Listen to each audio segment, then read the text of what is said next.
Hola, mi nombre es Luciana Gómez, soy integrante del grupo MVP de práctica 10 de tercer año de Administración de Empresas.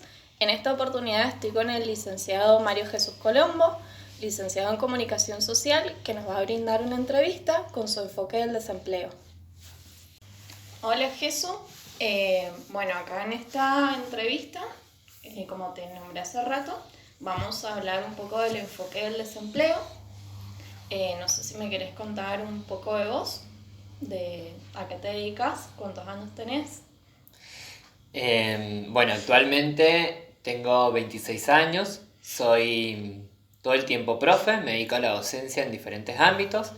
En el ámbito de la universidad soy docente adscripto de la materia Teoría de la Comunicación Social 2. Doy todas las horas de comunicación en un colegio privado, el Colegio de las Artes, que doy comunicación de segundo, comunicación social y tecnologías de la información y la comunicación en cuarto año del secundario.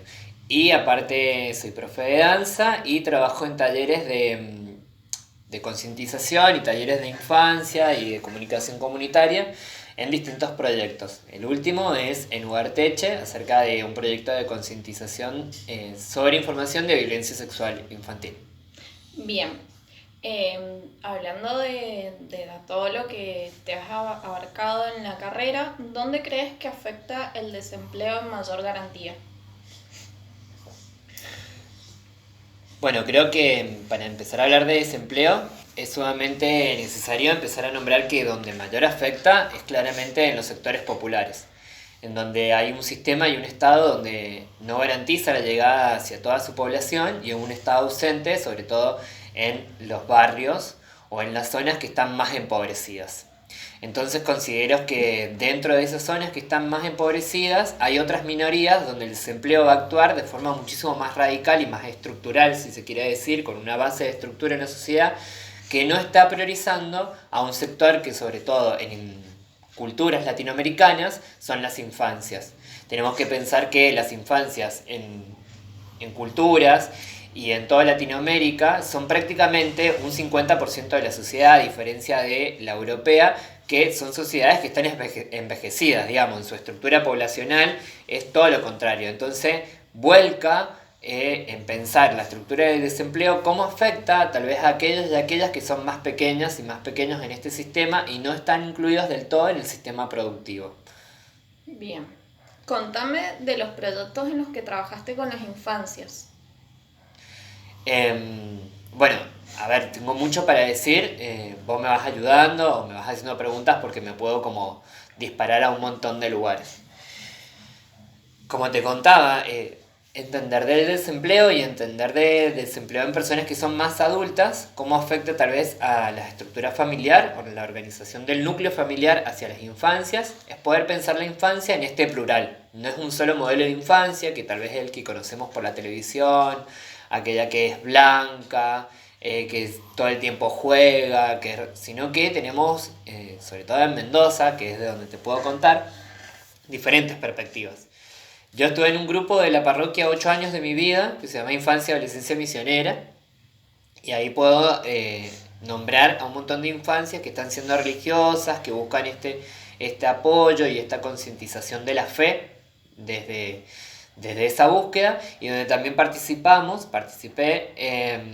de un merendero. Digo, como ese merendero en el barrio Mensoro daba la media tarde, la leche, con el apoyo de una factura, una tortita, garantizar esa media tarde, tal vez para ese niño o niña, en su plan de nutrición, era tal vez la única comida al día. Como también entonces el desempleo va de otra variable que es sumamente un monstruo, que podemos pensarlo como es la desnutrición y todo lo que afecta al desarrollo integral de la infancia como tal.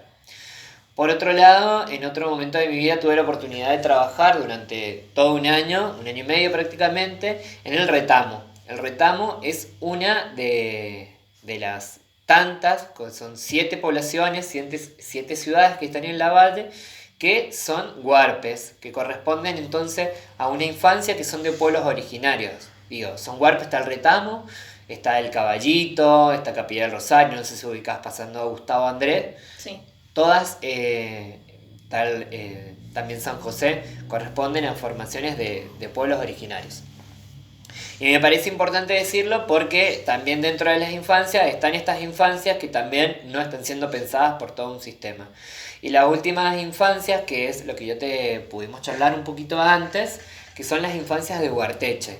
En estas infancias que son trabajadoras, que estamos trabajando con un grupo que se llama La Veleta y la Antena, reivindicamos y pensamos la estructura de la infancia que trabaja como tal. Pensemos en Ugarteche, en esa feria de cuadras que se hace los sábados y los domingos. Sí. Bueno, ahí estamos trabajando. Bien. Y bueno, con diferentes proyectos, y como nombré al principio, era uno sobre la concientización de violencia sexual infantil, porque es donde mayor índice en el departamento de Luján hay casos sobre este tema en particular, Claro. desde las estadísticas. Bien. ¿Y qué opinas de los planes sociales? Me refiero a si estas familias reciben los planes sociales del gobierno y si realmente los ayudan con esta problemática o no.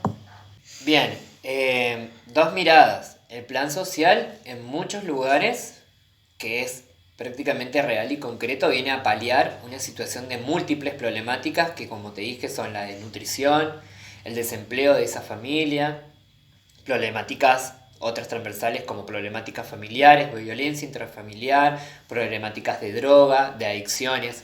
Digo, pensar también en una estructura de una sociedad es también pensarla en todo su global, entonces una comprensión mucho más holística, tal vez de una situación que no puede ser sumamente objetiva de algo, sino relativa. Entonces ese plan social para una mamá que se ha quedado embarazada, soltera, tal vez fruto de una violencia, de un abuso, viene a contribuir una ayuda económica que es simplemente poder, en muchos casos, dar la leche. También creo, por otro lado, que en la estructura real de los planes sociales sí se necesita gente que esté trabajando en ese control, porque como todos sabemos, hay gente que recibe ese plan social simplemente como una ayuda y que no le es necesaria. Y como también reciben múltiples de acciones desde el Estado sin que sean necesarias con el simple hecho de aprovechar de esa situación. Pero sí considero que sea una pauta y el programa de ayuda social y es un estado de bienestar social que interviene en el mercado y que interviene en su estructura. Así que en muchas situaciones, sobre todo donde se recurre al robo como única instancia de sobrevivir a la sociedad que llevamos, porque hay personas que roba, está bien, podemos pensar el robo desde múltiples acciones, no está bueno porque se roba. ¿Por qué se roba? Y porque muchas veces no tengo opción de otra situación, estoy robando para sobrevivir, es lo que aprendí, es lo que yo considero que es mi forma de trabajo. Y otras veces simplemente se roba por la acción del daño y de ese prejuicio que estaría mal. ¿Por qué crees que hay tanto trabajo informal en la provincia? Por ejemplo, en el sur vemos que hay más trabajo formal que informal por el tema del petróleo, hay más chances de formalizar a los empleados. ¿Por qué acá en Mendoza no? El petróleo formaliza el trabajo porque también mueve un capital importante, digo, el dinero está en juego. Me parece que en Mendoza, que su principal producción que es la viniticultura y productos de carozo y hortalizas y del campo, lo rural no está siendo puesto en eje para los y las trabajadores que están trabajando en ese lugar. Digo, sí, tal vez está puesto el foco en la provincia de aquellos que son comerciantes, dueños de esas fincas, pero no está siendo pensada, por ejemplo, la cosecha. Lo rural, como tasa de empleo formal, no está siendo pensada, sí está siendo puesta en manual.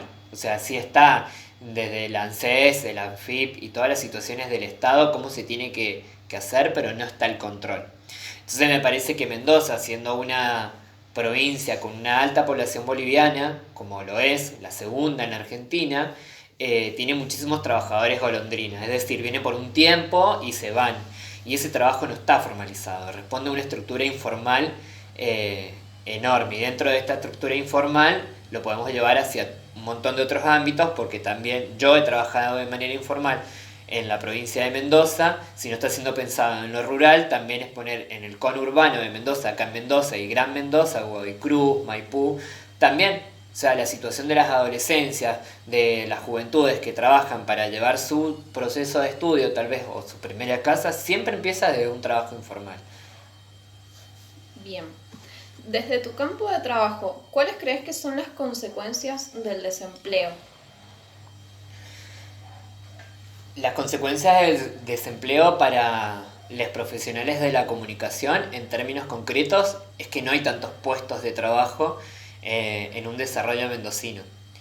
Si nos ponemos a pensar, Canal 9 y 7 representan un foco para los comunicadores mediáticos y después varios optamos como primera opción dar clases, pero varios también es su herramienta de salida al trabajo. Bien, y por último, agradecerte por darnos la oportunidad de hacerte esta entrevista y preguntarte cuál es tu mensaje u opinión personal con respecto a todo lo que charlamos.